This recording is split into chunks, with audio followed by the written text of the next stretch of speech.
Biz 30 kilovatlik kotel oldik. Sirdaryo viloyati Bo'ston tumanida keldik. 30 kilovatlik kotel oldik. Biz Telegram gruppalarni ko'rdik. Ko'rib shunga qarab kelyapmiz. Vaqtashda yaxshi deb, qalinligi stiga 5 ta ekan. O'zbekiston bo'yicha kotellarni o'rganib chiqdik. 4, 3 shunaqa kotellar.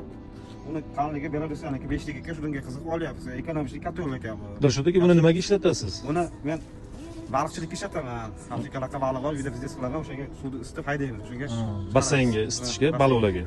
Mayli, barakasini bersin, yaxshilikni ishlating. Basseynlaringiz ham ko'paysin, xudo xolasa. Yaxshi yetib olinglar. Mana boylandi, chiroyli. Shundoq Belarusiyada. Dilshod aka, kimga balovlar kerak bo'lsa chiqaverasizlar. Laqqa balovlardan. Salomat bo'ling.